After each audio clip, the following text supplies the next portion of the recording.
बड़ी खबर आ रही है प्रधानमंत्री मोदी के अमेरिकी दौरे से जुड़ी हुई। 22 सितंबर को अमेरिका जा रहे प्रधानमंत्री मोदी 24 सितंबर को क्वाड सम्मेलन में हिस्सा लेंगे।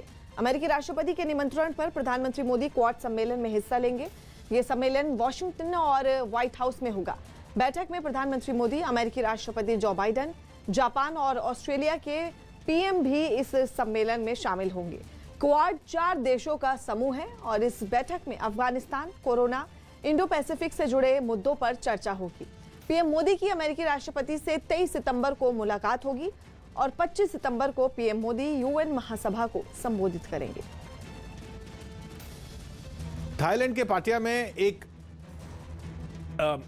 इंडियन नाइट क्लब में आग लगने से हड़कंप मच गया। बताया गया कि कोरोना की वजह से बंद पड़े इस क्लब में एक धमाके के बाद आग फैली और उसने देखते ही देखते 3 मंजिला क्लब को अपनी चपेट में ले लिया। वहां से सामने आई तस्वीरों में पूरी इमारत लपटों से घिरी नजर आई। आग और उससे निकलने वाले धुएं ने आसपास के पूरे इलाके को ढक लिया। जानकारी मिलते ही दमकल की कई गाड़ियां वहां पहुंची और आग बुझाने का काम शुरू किया गया। लपटें इतनी जबरदस्त थीं कि उन पर पानी की बौछारें भी बेअसर होती दिखीं। आग बुझाने के लिए वहां 100 से ज्यादा दमकल कर्मियों को तैनात किया गया, जिन्होंने अपनी पूरी ताकत झोंक दी। काफी देर की मेहनत के बाद दमकल कर्मी किसी तरह इमारत के अंदर घुस पाए। बाद में आग को बुझा लिया गया, लेकिन इस घटना में क्लब को भारी नुकसान पहुंचा।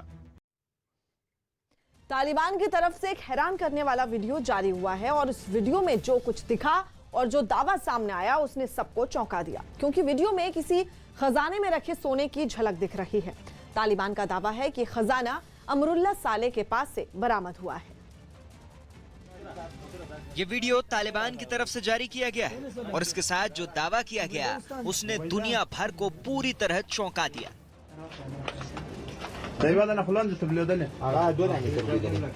ये वो खजाना है जिसे तालिबान के लड़ाकों ने उस घर से बरामद करने का दावा किया है जहां से तालिबान के खिलाफ जंग लड़ने का ऐलान किया जा रहा था।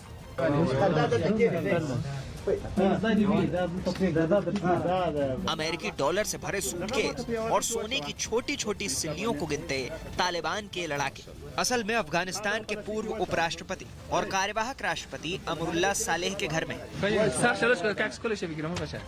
तालिबान का दावा है कि अमरुल्लाह सालेह के घर की तलाशी के दौरान 6.5 मिलियन डॉलर यानी 48 करोड़ रुपए मिले हैं। तालिबान ने इस तलाशी का एक वीडियो जारी किया है जिसमें अमेरिकी डॉलर से भरा सूटकेस और सोने की ईंटों को गिनते हुए तालिबानी दिखाई दे रहे हैं।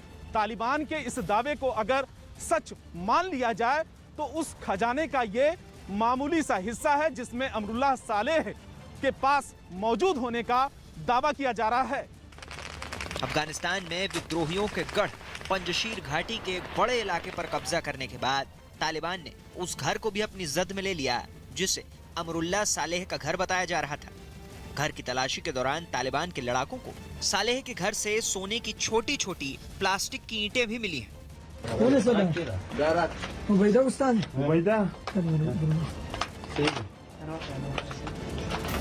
तालिबान ने एक वीडियो भी जारी किया जिसमें आतंकी डॉलर की गड्डियों को एक बैग के अंदर भर रहे हैं।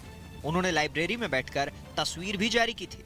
अगर तालिबान का यह दावा सच है तो इससे विद्रोहियों के आंदोलन को बड़ा झटका लगा है। पंजशीर में तालिबानी कब्जे के बाद से ही अमरुल्लाह सालेह और अहमद मसूद सुरक्षित स्थान पर चले गए हैं। पंजशीर घाटी में अभी भी लड़ाई जारी है। खबर यही है कि तालिबान के लड़ाकों ने पंजशीर की लड़ाई में अमरुल्लाह सालेह के भाई रोहुल्लाह अजीजी को भी मार डाला है। इतना ही नहीं, तालिबान लड़ाके रोहुल्लाह के शव को दफनाने तक नहीं दे रहे थे। रोहुल्लाह पिछले कई दिनों से पंजशीर में तालिबान से मुकाबला कर रहे थे। वो नेशनल रेजिस्टेंस फोर्स के एक यूनिट के कमांडर भी थे। तालिबान का तो यही दावा है कि उनके लड़ाकों ने पंजशीर पर पूरी तरह से कब्जा कर लिया है।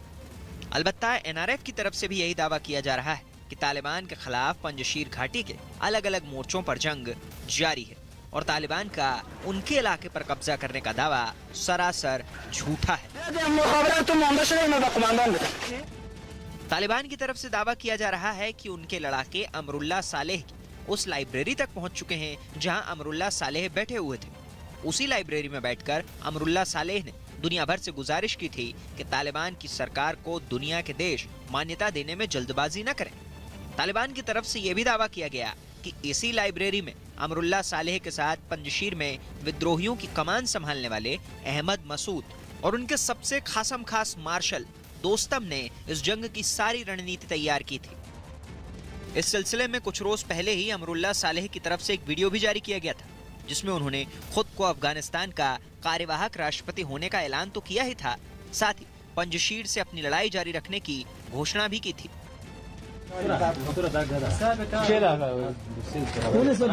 बहरहाल तालिबान की तरफ से सामने आए इस वीडियो से ये तो साफ हो गया कि अफगानिस्तान में सत्ता के संघर्ष की बुनियाद असल में वो दौलत है जो खैरात के तौर पर अफगानिस्तान के विकास के लिए मिली थी, जिस पर वहां की सत्ता से जुड़े लोग कुंडली मारकर बैठे हुए थे।